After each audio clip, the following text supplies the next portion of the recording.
warahmatullahi wabarakatuh. Waalaikumsalam warahmatullahi wabarakatuh. Silakan duduk kembali. Selamat pagi Anda semua. Pagi, Bu. Gimana kabarnya hari ini? Sehat semua? Sehat. Bagaimana dengan akhir pekannya kemarin? Ada yang jalan-jalan, ada yang berkunjung ke rumah keluarga, ada yang stay di rumah. Ya, yang penting tetap jaga prokes. Sepertinya Anda Ibu semua sudah memakai masker ya, memakai masker dan jaga jarak. Oke. Sebelum Ibu memulai pelajaran, Ibu lihat Ananda Ibu semua sudah hadir ya. Ibu absen satu-satu dulu. Yang namanya Ibu sebutkan diharapkan untuk berdiri ya. Pertama, Nesa Apriliawan hadir. Oke. Bunga Helisa Wijaya, Siska Widya Putri, Ella Helmiana, Siti Fatimah Yanti, Sylvia Lestari, Elsa Puspa Dewi. Oke, semuanya hadir dan sehat, alhamdulillah ya. Sebelum kita mulai pembelajaran, seperti biasa kita membaca doa terlebih dahulu. Silakan yang memimpin doa, silakan untuk memimpin doanya pada hari ini, tanggal 18 Oktober 2021. Silakan, siapa yang memimpin doa? Silakan Sylvia. Sebelum mulai pelajaran, sebaiknya kita berdoa terlebih dahulu. Berdoa mulai.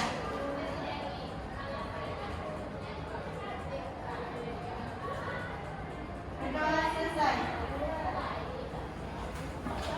Oke, terima kasih Sylvia yang telah memimpin doanya.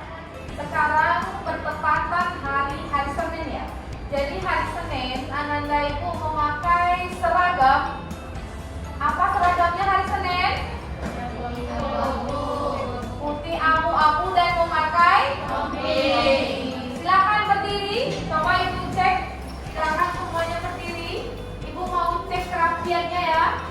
Di sini semua udah pakai putih abu-abu dan rompi. Nemteknya memang nggak dipakai. Nemteknya memang nggak dipakai hari ini. Jadi untuk besok coba yang nemteknya ada yang lepas, lemnya atau gimana coba diperbaiki. Semuanya harus rapi, ya harus rapi. Dari mulai jilbabnya berwarna putih sampai ke sepatunya berwarna hitam. Tidak ada lagi yang berwarna-warni kayak pelangi. Oke, silakan duduk kembali. Sekarang siapa yang akan memandu lagu? Kita menyanyikan salah satu lagu kebangsaan ya. Bunga, silakan Bunga. Kita mau nyanyi lagu apa sekarang Bunga? Oke, Ibu ikut bernyanyi ya. Silakan. Baiklah teman-teman, kita berdiri terlebih dahulu.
Sumpah Pemuda. Jadi kita sebagai pemuda-pemudi ya, generasi penerus bangsa, itu wajib untuk menjunjung tinggi rasa kenasionalismean kita terhadap bangsa Indonesia.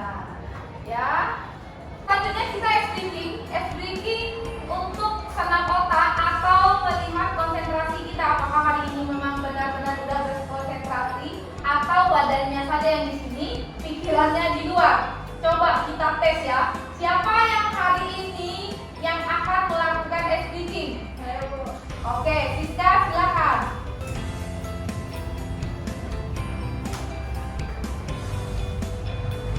Sebelum kita speaking, teman-teman diharapkan berdiri. Speakingnya nggak bisa kok gampang, cuma gerakan tangan aja. Tangan kirinya jempolnya dulu, tangan kanannya jempolnya dulu, tangan kiri speakingnya. Jadi ikut tangan kiri dua. Gampang kan? Kalau nggak fokus pasti nggak selesai. Berarti kanan jempol. Jempol yang kiri kelingking. Kalau nggak fokus nanti bakal sama jadinya. Ya kita mulai ya teman-teman. 1, 2, 3. Ketahuan lu dari sana nggak fokus. Kalau nggak fokus kan ketahuan banget. Udah fokus teman-teman? Terima kasih teman-teman sebelumnya. Terima kasih teman-teman sudah mau speaking. Diharapkan teman-teman ikuti lagi. Oke, terima kasih kita ucapkan kepada Siska. Meskipun hanya satu gerakan, tetapi memang membutuhkan konsentrasi yang tinggi karena di situ dia berbeda ya, gerakan kanan dengan gerakan kiri. Di sini gimana? Udah fokus, udah bisa kita mulai pembelajarannya? Udah konsentrasi? Udah? Ya. Selanjutnya pada pertemuan sebelumnya kita sudah belajar tentang oksigenasi ya. Jadi oksigenasi itu adalah kebutuhan dasar manusia yang pertama. Kemudian selanjutnya pada pertemuan kali ini kita belajar tentang konsep stres. Jadi tujuan kita belajar konsep stres ini supaya kita memahami apa sih sebenarnya yang dikatakan dengan stres. Ya, apa sebenarnya, apakah ODGJ itu masuk orang stres juga atau kita ada nggak pernah mengalami stres atau nggak pernah sama sekali. Jadi tujuannya kita mempelajari ini kita bisa mengetahui secara detail tentang stres. Kemudian apa saja kira-kira yang kita bahas pada konsep stres ini? Yang pertama itu adalah menguraikan pengertian dan macam-macam stres. Yang kedua, mendeteksi sumber dari stres. Dan yang ketiga, menganalisis manajemen stres. Dan keempat, menunjukkan reaksi tubuh terhadap stres. Ya, ini yang harus kita capai. Nanti ini indikator yang harus kita capai. Kemudian, selanjutnya apa sih nanti yang akan kita lakukan? Jadi pertama, nanti Ibu akan menayangkan slide PowerPoint mengenai pengertian sampai ke manajemen dan reaksi tubuh. Seterusnya Anda semua Ibu bagi kelompok nanti. Jadi 2 kelompok, masing-masing kelompok ada 4 orang dan mengerjakan lembar kerja peserta didik atau LKPD. Selanjutnya tampilkan yang akan Anda buat dan terakhir kita tes formatif untuk evaluasi pembelajaran. Oke? Udah bisa kita mulai pembelajaran hari ini? Sudah semangat semua? Sudah keras, sudah bisa kita mulai pembelajaran hari ini? Sudah. Oke, untuk menambah semangatnya kita yel-yel dulu ya. Coba, siapa yang mau memimpin yel-yel? Ella, silakan.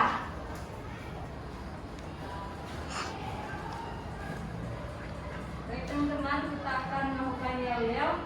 Kalau saya bilang SMK keperawatan bisa, 12 AKP luar biasa.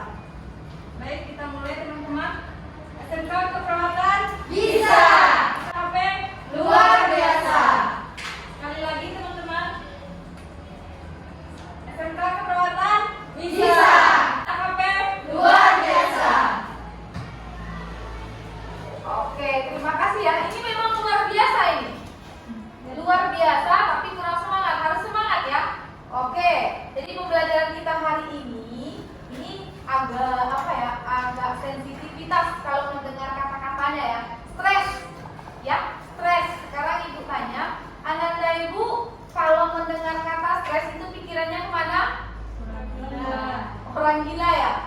pasti ODGJ. Kita nggak boleh lagi bilang orang gila ya.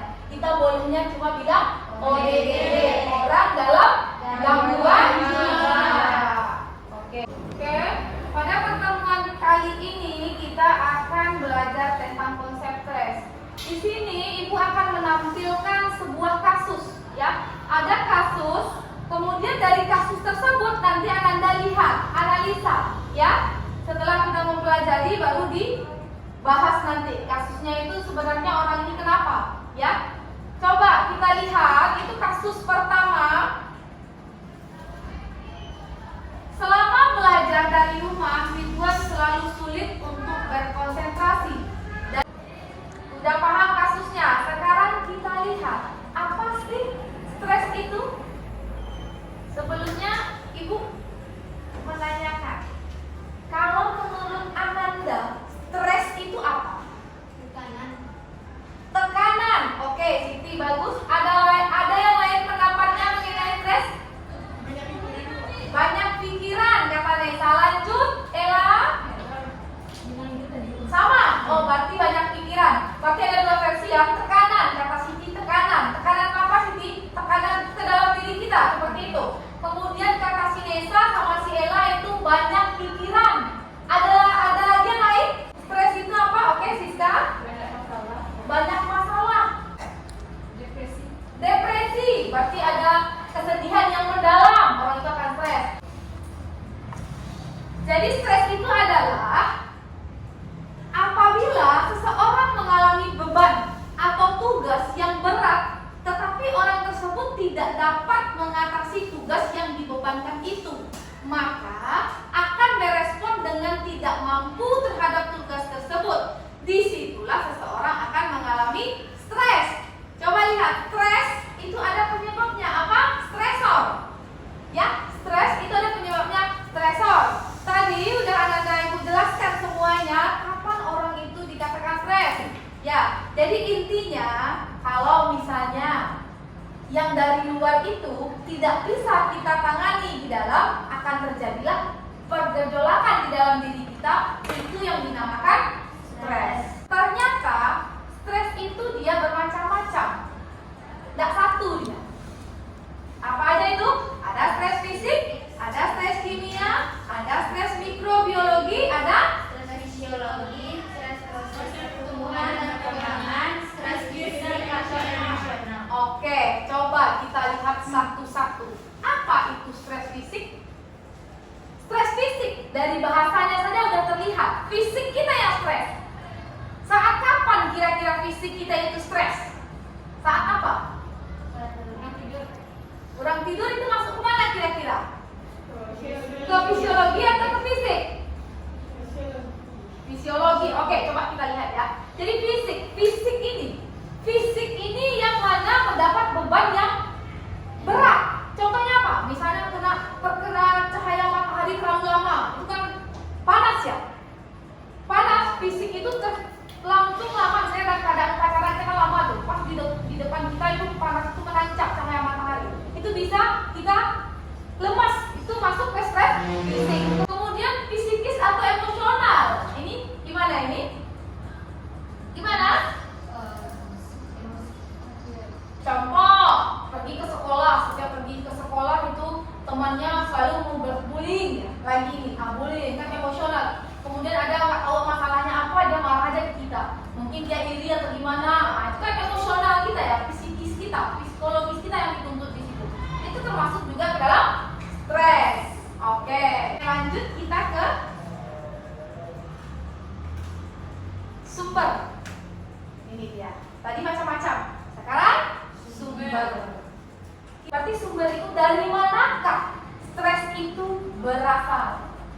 Ada dalam diri sendiri, ada dalam lingkungan, dan ada lingkungan sekitar. Oke. Bisa. Siapa yang kira-kira bisa mencontohkan sumber stres yang ada dalam diri sendiri? Coba, siapa yang bisa mencontohkan? Oke, Nesa silakan. Oke, dia terlalu berpikir itu jauh ya, terlalu berlebihan. Adakah pendapat yang lain yang sumber stres ini yang dalam diri sendiri selain overthinking? Oke, Siska lanjut. Selalu banyak halusinasi, Bu. Oh, berhalusinasi. imajinasi. Oh, bagus. Ada lagi? Oke, lah. Ingin kelihatan sempurna. Ingin kelihatan sempurna, perfeksionis. Nah, oke, bagus. Selanjutnya ke belakang gimana? Siti, kira-kira gimana sih dalam diri kita sendiri? Apa tuh sumber stres itu gimana? Selain yang disebutkan teman-temannya tadi. Merasa dirinya berbeda dari orang. Oh, oke, HDR, harga diri rendah. Jadi dia merasa dirinya itu rendah dari orang lain. Orang itu dia merasa ini apalah daya saya. Sama dengan kurang percaya diri. Ya, Sylvia, ada pendapat lainnya? Tidak bersyukur. Tidak bersyukur. Intinya selalu merasa kekurangan. Wah, udah bagus sekali. Berarti intinya tergantung kita melihat masalah itu dari angle yang mana, dari sisi yang mana. Semuanya itu bisa kita positifkan. Yang kedua, dalam lingkungan keluarga, gimana sih stres itu? Oke, kurang perhatian. Apa? Kurang perhatian. Selanjutnya adalah masyarakat dan lingkungan sekitar. Siapa yang bisa contohkan? Ya, Bunga. Tetangga yang suka ngomel.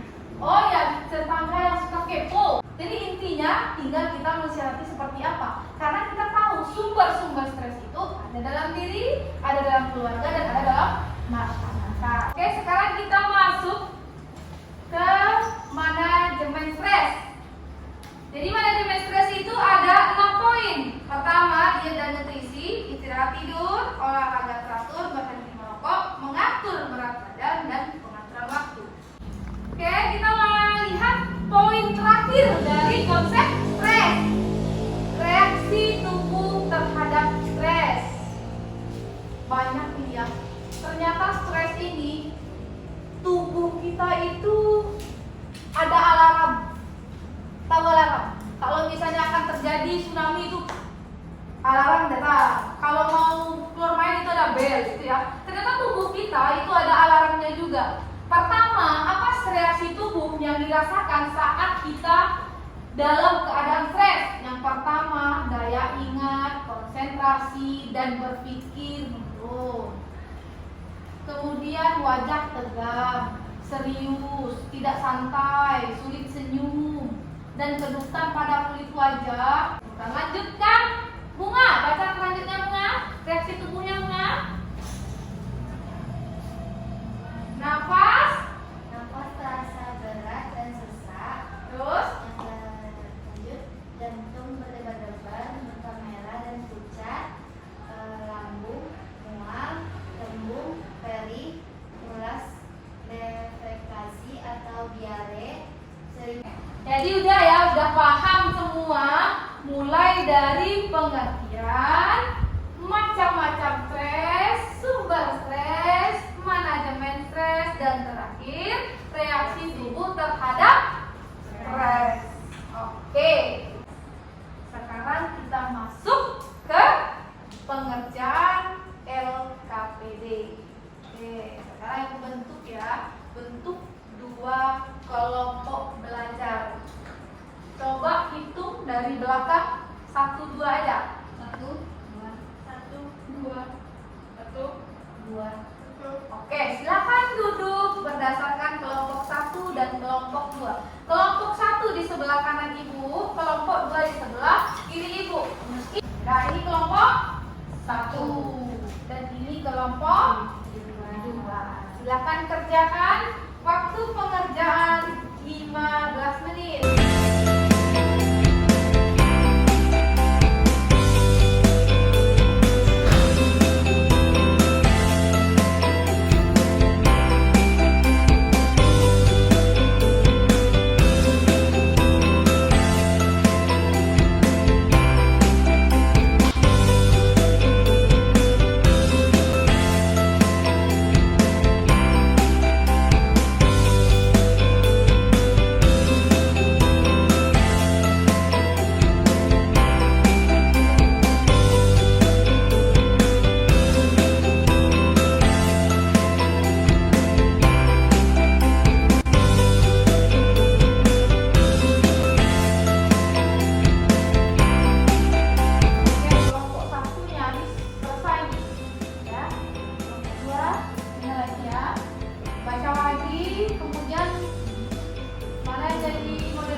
depan.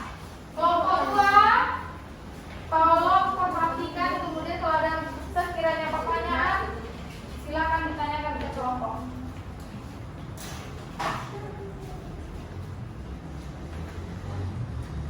Assalamualaikum warahmatullahi wabarakatuh. Waalaikumsalam warahmatullahi wabarakatuh. Kami dari kelompok 1 akan mempresentasikan tentang konsep dasar stres yang akan dibacakan oleh Isir. Kasus 1. Selama belajar dari rumah Ridwan selalu sulit untuk berkonsentrasi dan daya ingat menurun, padahal Ridwan selalu mandi dan sarapan. Sebelum memulai pembelajaran online, lingkungan saat Ramli belajar terasa panas dan dingin, napas terasa sesak dan jantung terasa berdebar-debar. Demikianlah presentasi kami. Apakah dari kelompok 1 ada yang pertanyaan?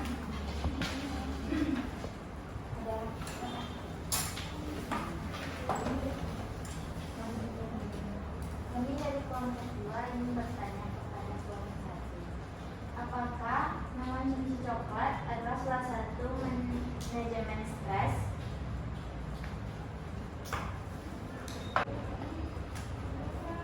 Berikan kami waktu untuk menjawab. Ini kelompok 2 cuma satu pertanyaan. Apa ada lagi atau memang jawab satu-satu dulu? Cuma satu pertanyaan. Oke, silakan. Kami akan menjawab pertanyaan dari kelompok 2 yang akan dibacakan oleh Nisa. Tanyanya apakah konsumsi coklat dapat meningkatkan stres? Jawabannya iya, karena coklat yang manis dapat meningkatkan mood seseorang dan menghilangkan stres. Apakah kelompok 2 sudah paham? Demikianlah hasil presentasi kami. Kalau ada kata-kata yang salah atau ucapan yang salah, mohon dimaafkan. Wabillahi taufiq wal hidayah. Wassalamualaikum warahmatullahi wabarakatuh. Waalaikumsalam warahmatullahi wabarakatuh. Oke, terima kasih kita ucapkan kepada kelompok 1 yang sudah mempresentasikan hasil kerja kelompoknya, yang mana ada satu pertanyaan dari kelompok 2. Intinya di manajemen stres, apakah coklat bisa juga kita masukkan dalam manajemen stres? Dan dijawab oleh kelompok 1 bisa, karena kandungannya yang manis dapat meningkatkan mood seseorang. Oke, kita lanjutkan dulu ya kepada kelompok 2 untuk mempresentasikan. Silakan kelompok 2. Dan siap-siap juga untuk kelompok 1 menghadiahkan kelompok 2 dengan pertanyaannya ya.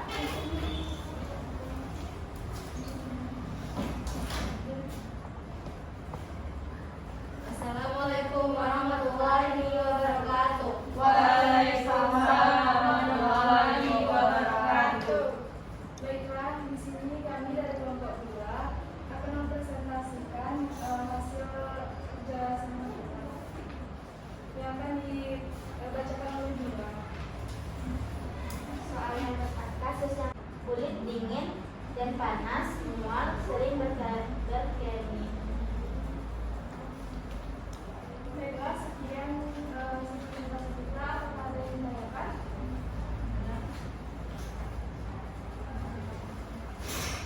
Dari kelompok 1 ingin bertanya ke kelompok 2.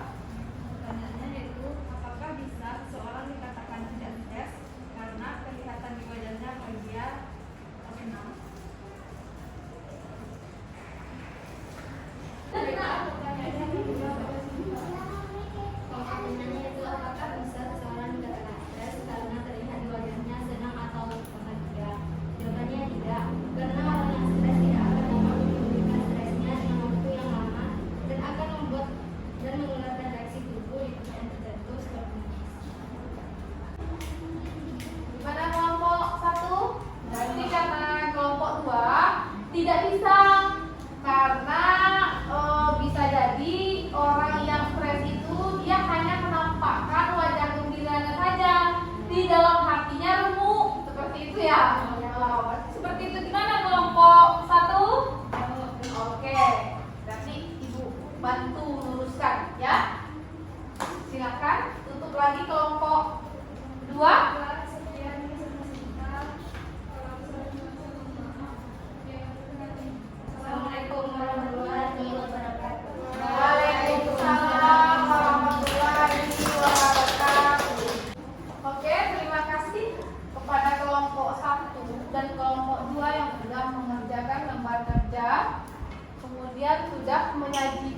juga hasil yang dibuatnya. Sekarang tadi ada pertanyaan dari kelompok 1 tentang kepada kelompok 2 ya. Yang pertama kali tampil itu kelompok 1 ya. Ada pertanyaan dari kelompok 2. Apakah coklat itu bisa juga menjadi manajemen stres? Kita masukkan kepada manajemen stres seperti itu tadi kan? Ya. Jadi itu masuknya kemana itu coklat? Dan nutrisi. Bagus ke nutrisi. Jadi intinya kalau coklat itu kita makan berkelanjutan dan berlebihan itu juga nggak baik, ya, nggak baik. Kemudian pertanyaan lagi dari kelompok 1 ke kelompok 2. Apakah orang yang selalu kelihatan senang, bahagia, enjoy bisa dikatakan tidak pernah mengalami stres? Kata kelompok 2 itu tidak. Karena bisa saja di luarnya dia nampakkan yang baik-baik saja, padahal di hatinya itu tetap ada masalah atau di dalam pikirannya ada berkecamuk. Ya, jadi intinya respon tubuh itu kan yang kita rasakan sendiri, ya, tak bisa orang lain melihat. Kecuali itu ada kalau kita lagi kesakitan meringis, gitu ya, atau bilang aduh, itu kan seperti itu orang tahu. Tapi kalau kita diam saja menampilkan apa adanya, orang kan nggak tahu apakah memang kita ada rasa sakit atau beban pikiran di dalam, seperti itu ya. Terkadang juga ada manusia itu yang bisa membawakan seberat apapun masalahnya, dia enjoy saja, dia tutup, dia perlihatkan yang baik-baik saja. Ada juga yang tidak bisa. Intinya kalau dia ada masalah burung, sering marah gitu ya, kelihatan tidak beraura. Nah, jadi tergantung ke pribadi. Cuma kesimpulannya tidak bisa kita jamin. Orang yang selalu murung berarti dia stres terus, Bu. Tidak bisa. Orang yang selalu bahagia, orang yang selalu enjoying life itu tidak ada masalah, Bu. Tidak bisa juga. Jadi tergantung ke individunya. Tidak bisa kita pastikan. Sejauh ini ada pertanyaan atau ada yang belum dipahami? Tidak ya? Oke. Selanjutnya kita masuk ke tes terakhir, tes formatif yang hanya ada di depan atau di atas meja pena saja. Selain itu coba disingkirkan dulu. Silakan jawab di situ aja, jangan lupa buat namanya.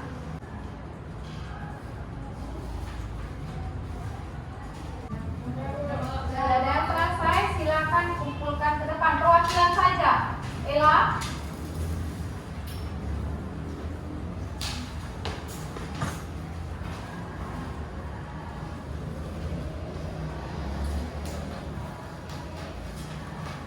Sudah lengkap semua ya.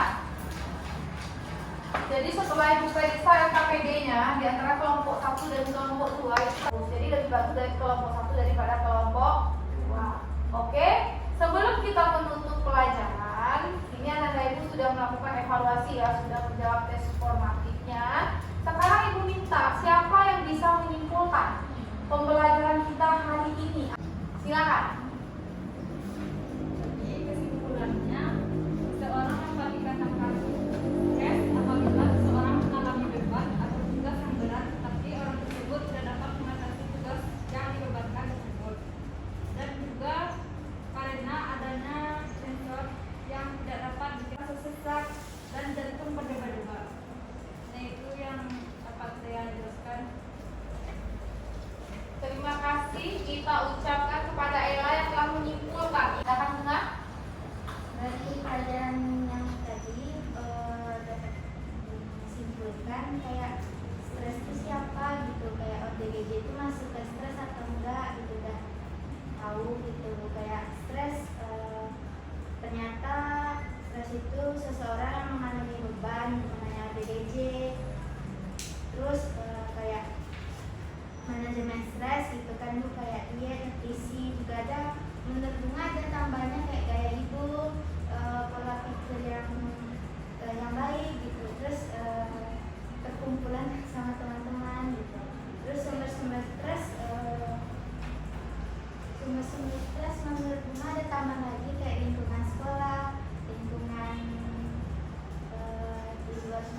Jadi konsep stres ini memang udah jelas mulai dari pengertiannya, macam-macamnya, sumber, manajemen, dan terakhir reaksi atau respon tubuh terhadap stres. Ya. Jadi untuk pembelajaran hari ini tanggal 18 Oktober 2021 udah selesai tentang konsep stres. Ibu harapkan tolong baca-baca di rumah, diulangi lagi ya. Ibu cukupkan sampai di sini. Sebelum kita menutup pelajaran, baik-baiknya kita berdoa terlebih dahulu. Ibu minta doa dipimpin oleh Bunga. Silakan. Pelajaran sebaiknya kita berdoa.